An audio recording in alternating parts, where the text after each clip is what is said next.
Hello everyone, आज हम बात करेंगे मैथ्स के चैप्टर एज की। ये मैथ्स के चैप्टर एज की पहली वीडियो है, इसलिए उसमें क्वेश्चन इजी हो सकते हैं। आप इनको केवल मन में ही प्रयास करने का प्रयास करेंगे। पहला क्वेश्चन है, सचिन राहुल से 4 साल छोटा है। यदि उनकी आयु 7:9 के अनुपात में हो तो सचिन की आयु। बहुत ही सिंपल क्वेश्चन है। इसमें सचिन और राहुल की एज का अंतर दिया गया है और उनका अनुपात दिया गया है। जैसे यहाँ मैं लिख लेती हूँ सचिन और यहाँ पे राहुल। उनकी एज का रेशो कितना है? 7:9। लेकिन अगर देखा जाए तो उनके बीच में एज का रेशो है, एज का अंतर 4 है, जबकि यहाँ पर रेशो में देखा जाए तो उनका अंतर 7 से 8 और 9 2 है।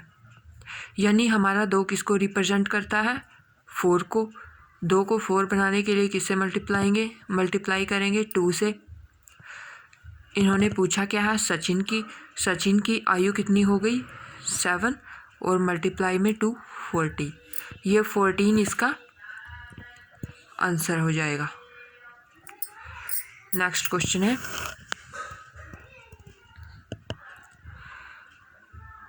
एक साल पहले राम व श्याम की आयु का अनुपात दिया गया है। 4 साल बाद का अनुपात दिया गया है। अब सचिन की उम्र बतानी है हमने। लिख लेते हैं पहले, यह राम और ये श्याम। राम व श्याम की आयु का अनुपात दिया गया है जैसे 6:7। 4 साल बाद, ये रेशो है 1 साल पहले का, 1 वर्ष पहले का। 1 वर्ष पहले का ये रेशो है और ये रेशो है 4 साल बाद का, 4 साल बाद का। 1 साल पहले ये रेशो था और 4 साल के बाद यह रेशो हो जाता है 7:8। अब हमें सचिन की उम्र बतानी है। सबसे पहले हम यह देखेंगे कि कोई भी 2 व्यक्ति हों, यदि उनकी उम्र के बीच में आज 10 साल का अंतर है तो 10 साल, 20 साल, 50 साल बाद भी वो अंतर 10 साल का ही रहेगा। जैसे राम और श्याम की उम्र का अनुपात, यहाँ पर इनके अनुपात में 1 का अंतर है और यहाँ पर भी 1 का अंतर है। इसका मतलब जो अंतर है वो पहले से ही बैलेंस है। यदि ये अंतर समान ना होता तो हम पहले उसको समान करते, बाद में क्वेश्चन निकालते। अब देखो, यहाँ पर 6 और 7 के बीच में 1 का अंतर, यहाँ पर भी 1 का अंतर, इसलिए। और यहाँ पर देखो, ये 1 साल पहले की बात हो रही है और ये 4 साल बाद की बात हो रही है, यानी कि इनके बीच में रियल में यहाँ पर 5 साल हो गए, 5 साल। जबकि रेशो में कितने का अंतर है? 1 को। यानी जो 1 है वो रिप्रेजेंट करता है 5 को। 1 किसको रिप्रेजेंट करता है? 5 को। पूछा क्या गया है? सचिन की वर्तमान आयु। यहाँ पर कुछ नहीं लिखा, इसका मतलब उसकी वर्तमान आयु पूछी गई है। ये जो ऑप्शन है ये गलत लिखे गए हैं, ये अगले क्वेश्चन के थे। ठीक है, 1 रिप्रेजेंट करता है 5 को और हमें सचिन की वर्तमान आयु चाहिए। ये रहा सचिन की 1 वर्ष पहले की आयु कितनी हो गई? 1 रिप्रेजेंट करता है 5 को।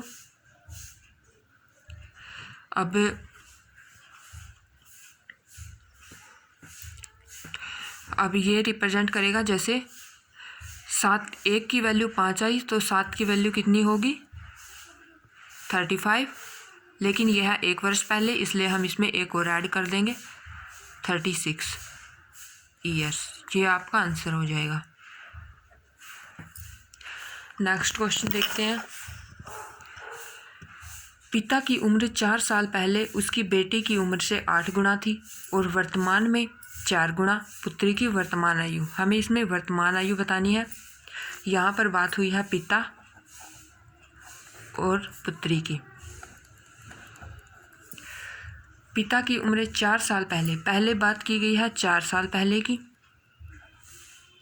4 साल पहले।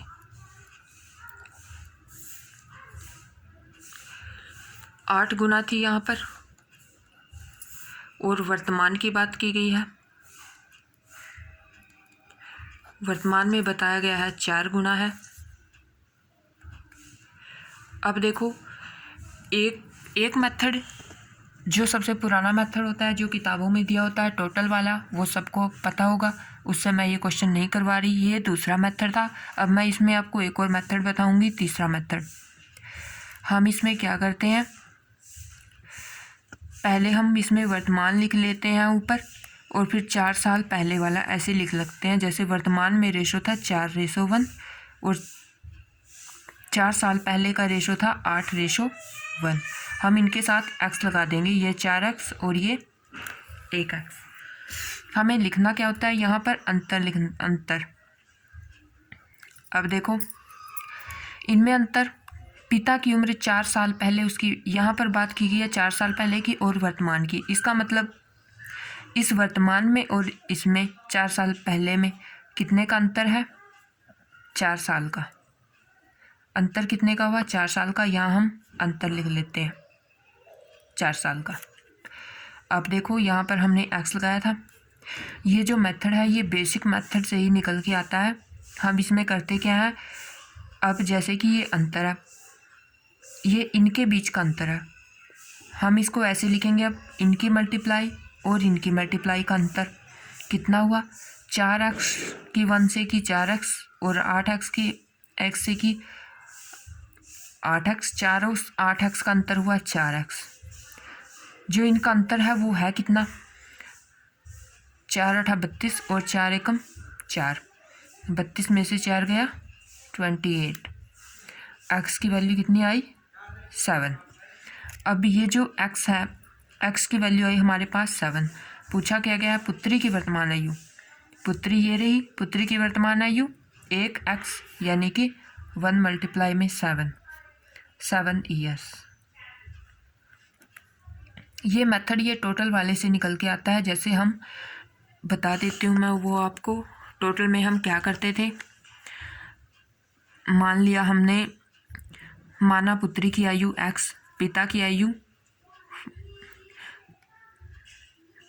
कितनी बनेगी इस हिसाब से, पिता की उम्र 4 साल पहले की बात है, ये तो वर्तमान में हम मानते हैं। जैसे वर्तमान में पुत्री की आयु x और वर्तमान में पिता की आयु 4x, ये होगी उनकी वर्तमान की आयु। वर्तमान में पिता की आयु हो गई 4x और पुत्री की आयु हो गई वर्तमान में x, और 4 साल पहले 4 घटा देंगे और उनका रेशो कितना बन गया, ऐसे। अब जब हम इनकी ऐसे मल्टीप्लाई करते हैं, ये हमारे पास बनता है 4x minus 4 equal to 8x minus का 32। बेसिकली हम इसमें करते क्या है, इनके अंतर को ही लिखते हैं। यहाँ से ही इक्वेशन बनाई गई है। जैसे हमारे पास ये हो जाएगा 8x, ये उधर गया 4x और इक्वल टू ये कितना बना, फिर ये इधर आया,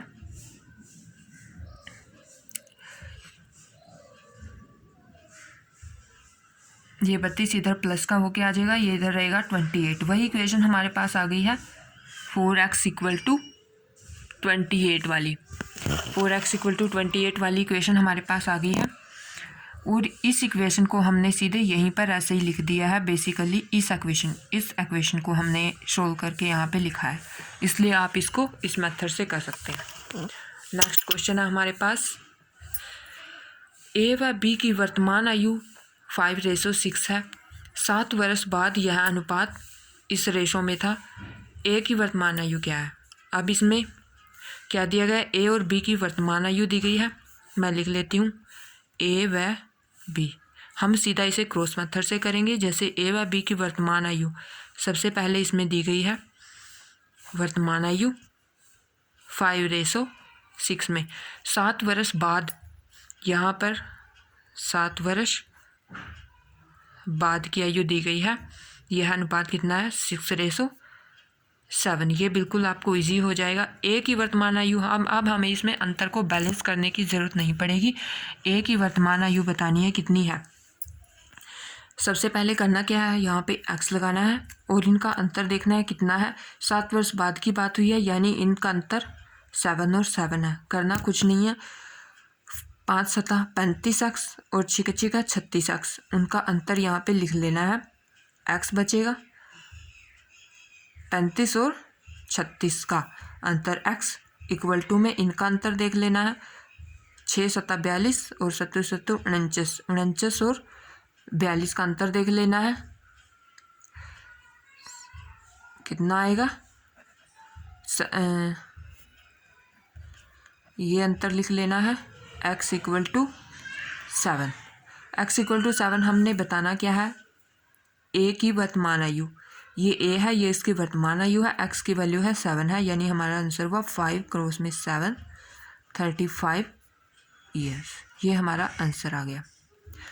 नेक्स्ट वीडियो में हम इसी के अगले क्वेश्चन करेंगे। Thank you.